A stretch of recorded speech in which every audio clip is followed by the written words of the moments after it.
வணக்கம். இந்திய நேரப்படி காலை 6 மணி. ஜெம் தலைப்புச் செய்திகள். உத்தரப்பிரதேச மாநிலம் பிரயாக்ராஜ் திரிவேணி சங்கமத்தில் மகா கும்பமேளா. குடியரசுத் தலைவர் திரௌபதி முர்மு இன்று புனித நீராட உள்ளதாக தகவல்.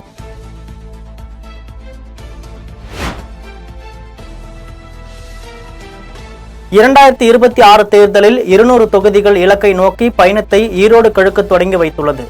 இது என்றென்றும் பெரியார் மண் என்பதை மீண்டும் நிரூபித்துள்ளனர் மக்கள் என்று முதலமைச்சர் மு.க. ஸ்டாலின் பெருமிதம்.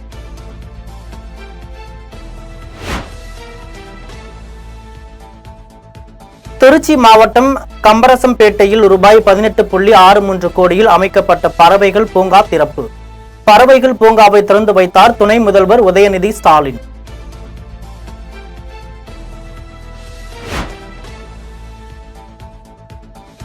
ஒரு விவசாயியாக தொடங்கி முதலமைச்சராக ஆவேன் என்று கனவிலும் எதிர்பார்க்கவில்லை. விவசாயிகளின் கனவை நிறைவேற்ற மாநில அரசு நிதியிலிருந்தே திட்டத்தை நிறைவேற்ற உத்தரவிட்டேன் என்று எதிர்க்கட்சி தலைவர் எடப்பாடி பழனிசாமி பேச்சு. நான் முதலமைச்சர் ஆவேன் என்று கனவில் கூட நினைக்கவில்லை. இதே புரட்சி தலைவி அம்மா அமைச்சரவையிலே எனக்கு நெடுஞ்சாலைத்துறை அமைச்சராக முதலிலே வழங்கினார்கள். உங்களுடைய அதிர்ஷ்டமோ என்னமோ எனக்கு பொதுப்பணித்துறை அமைச்சரும் கூடுதலாக ஒரு பொறுப்பை கொடுத்தார்கள். அப்பொழுதே நான் நினைத்தேன், இதே புரட்சி தலைவி அம்மா முதலமைச்சராக இருந்த பொழுதே எனக்கு கிடைத்த வாய்ப்பை விவசாயிகளுக்கு பயனுள்ளதாக எப்படியாவது கொடுக்க வேண்டும் என்று எண்ணினேன். நாளுக்கு நாள் சுவற்றுக்குள் அரசியல் செய்யாமல் வீதிக்கு வீதி வந்து மக்களை விஜய் சந்திக்க வேண்டும் என்று தேமுதிக பொதுச் செயலாளர் பிரேமலதா கருத்து.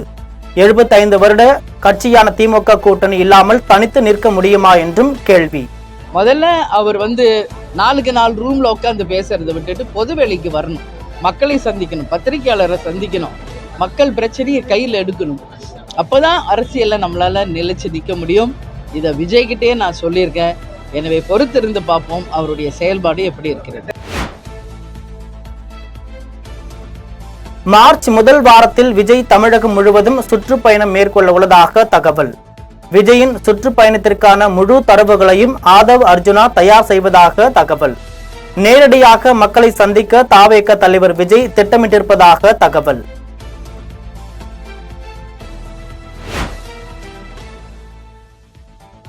ஈரோடு இடைத்தேர்தலில் அதிமுக, பாஜக, நாம் தமிழர் கட்சி மறைமுக கூட்டணி சோதனை முயற்சியாக இடைத்தேர்தல் மேற்கொள்ளப்பட்டுள்ளதாக எண்ணம் தோன்றுகிறது என விசிக தலைவர் தொல் திருமாவளவன் பேச்சு.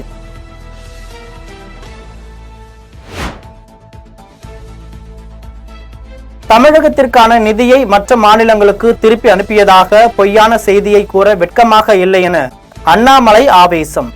செயல்படுத்தப்படாத திட்டத்திற்கு மத்திய அரசு எவ்வாறு நிதி வழங்கும் என்றும் கேள்வி.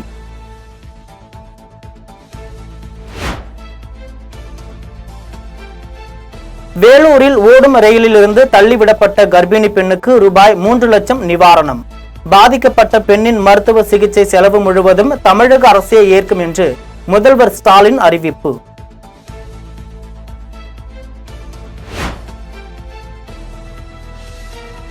கொங்கு மண்டல விவசாயிகளின் 60 ஆண்டு கால கனவாக இருந்த அத்திக்கடவு அவிநாசி திட்டத்தை நிறைவேற்றியது அதிமுக தான் என எடப்பாடி பழனிசாமி பேச்சு. திட்டத்திற்கு எந்தவித பங்களிப்பு செய்யாமல் திட்டத்தை திறந்து வைத்தவர்களும் தமிழ்நாட்டில் உள்ளனர் என்று திமுக அரசு மீது மறைமுக விமர்சனம். இந்த அத்திக்கடவு அவிநாசி திட்டம் சுமார் 60 ஆண்டு காலமாக இங்கே மேடையிலே வீட்டிருக்கின்ற பல விவசாய சங்க பிரதிநிதிகள், முன்னாலே அமர்ந்திருக்கின்ற விவசாயிகள் போராடி எப்படியாவது ஒரு காலத்தில் இந்த அத்திக்கடவு அவிநாசி திட்டம் நிறைவேற்றப்படும் என்ற கனவோடு இருந்தார்கள். அந்த கனவை நனவாக்கி அரசாங்கம் அதிமுக அரசாங்கம்.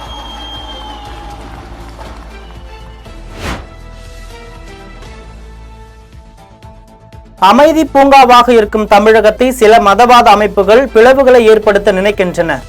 நீதிமன்ற தீர்ப்பை பொறுத்து திருப்பரங்குன்றம் விவகாரத்தில் நடவடிக்கை எடுக்கப்படும் என்று அமைச்சர் சேகர் பாபு விளக்கம். எல்லா மதத்தினரும் அவரவர்கள் வழிபாட்டினை முழுமையாக அமைதியாக அந்த வழிபாட்டை நடத்துவதற்கு மாண்புமிகு தமிழக முதல்வருடைய ஆட்சி அமைதி பூங்காவாக திகழ்கின்ற இந்த தமிழகத்தில் ஒரு சில மதவாத சக்திகள் ஊடுருவி மக்களை பிளவுபடுத்துகின்ற நிகழ்ச்சிக்கு நிச்சயம் மாண்புமிகு தமிழக முதல்வர் இருக்கின்ற வரையில் இந்த தமிழக மண்ணில் அதற்கு இடமில்லை என்பதை அவருடைய வருங்கால நடவடிக்கைகள் மெய்ப்பிக்கும்.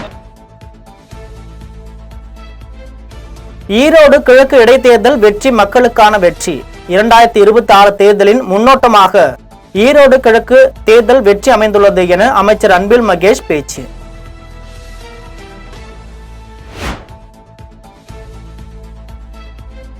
மத சார்பின்மை மற்றும் மக்கள் ஒற்றுமை காப்பதில் உறுதியுடன் செயல்பட்டு அனைத்து மக்களின் வழிபாட்டு உரிமையை பாதுகாப்போம். திமுக மற்றும் கூட்டணி கட்சி தலைவர்கள் கூட்டாக வேண்டுகோள்.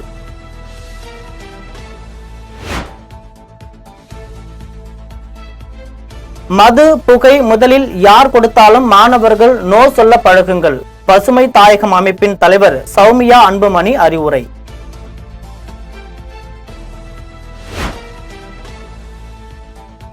ரஜினி ஆதரவாளர்கள் என கூறிக்கொள்ளும் நபர்கள் விஜய் மீது முட்டை வீச திட்டமிடுவது போல பேச்சு. தாவேக தலைவர் விஜய் மீது தாக்குதல் நடத்துவது தொடர்பாக ஆடியோ வெளியாகி அதிர்ச்சி. நல்லா கவனிச்சிக்க. மார்ச் 2 இருந்து மார்ச் 8 சரியா? மார்ச் 2 இல்லைன்னா மார்ச் 8 ஓகேவா? இந்த பீரியட் ஆஃப் டைமுக்குள்ள தான், அதாவது மார்ச் 15 அவன் தமிழ்நாடு முழுக்க சுற்றுப்பயணம் விஜய் பண்றான்.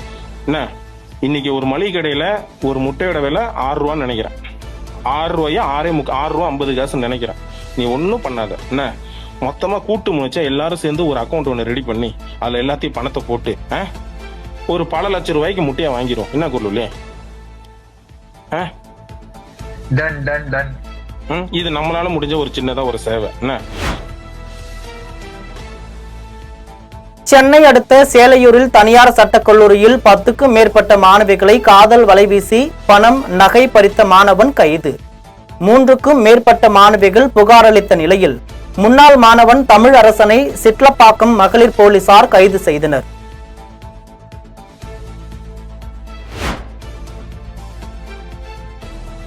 நெல்லை மாவட்டம் பாளையங்கோட்டையில் சென்னையை சேர்ந்த புதுமண தம்பதி தூக்கிட்டு தற்கொலை. சென்னை திருவொற்றியூரை சேர்ந்த விஜயன் பவித்ரா தூக்கிட்டு தற்கொலை செய்து கொண்டதை அடுத்து பாளையங்கோட்டை போலீசார் விசாரணை.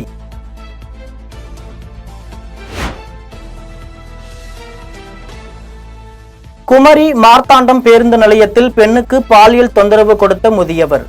பாலியல் தொந்தரவு செய்து தாக்கிவிட்டு தப்பி ஓட முயன்ற முதியவர் தாமோதரனிடம் போலீசார் விசாரணை.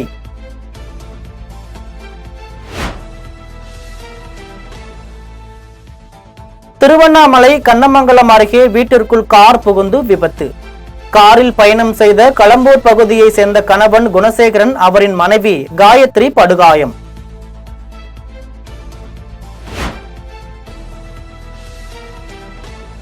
தஞ்சாவூர் மாவட்டம் புன்னைநல்லூர் மாரியம்மன் கோவில் குடமுழுக்கையொட்டி இன்று உள்ளூர் விடுமுறை.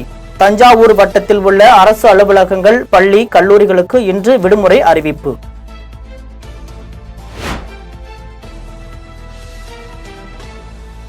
குமரி மாவட்டம் தோவாளையில் உள்ள அரசு அலுவலகங்கள், கல்வி நிறுவனங்களுக்கு இன்று உள்ளூர் விடுமுறை.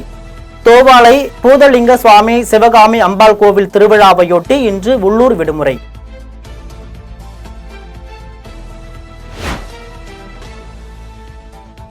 ராமேஸ்வரம் மீனவர்கள் சென்ற படகு சீற்றத்தால் நடுக்கடலில் மூழ்கியது. கடலில் தத்தளித்த 7 மீனவர்களை சக மீனவர்கள் மீட்டு ராமேஸ்வரத்திற்கு அழைத்து வந்தனர்.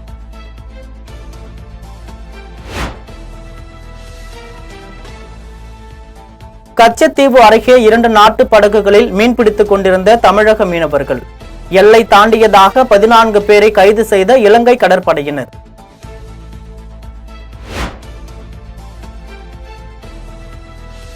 சத்தீஸ்கர் மாநிலத்தின் பிஜப்பூர் மாவட்டத்தில் பாதுகாப்பு படையினரின் என்கவுண்டரில் 31 நக்சலைட்டுகள் சுட்டுக் கொலை.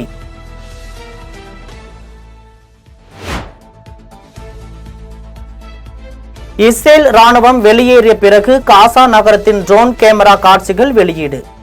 கட்டிடங்கள் கல் குவியலாக மாறி அடையாளமே தெரியாமல் உருகுலைந்து காணப்படும் காசா நகரம்.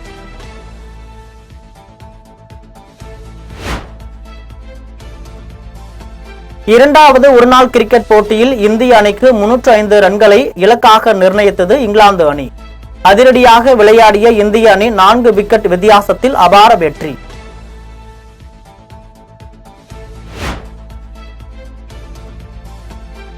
தைப்பூச திருவிழாவையொட்டி பழனி முருகன் கோவிலில் ஏராளமான பக்தர்கள் திரண்டுள்ளனர்.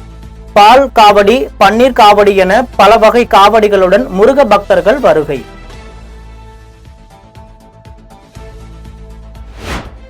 இத்துடன் ஜெம் செய்திகள் நிறைவடைகின்றன. மீண்டும் ஜெம் செய்திகள் காலை 8:30 மணிக்கு. உடனுக்குடன் செய்திகளை காண GemLive.tv என்ற இணையதளத்தில் இணைந்திருங்கள். நன்றி, வணக்கம்.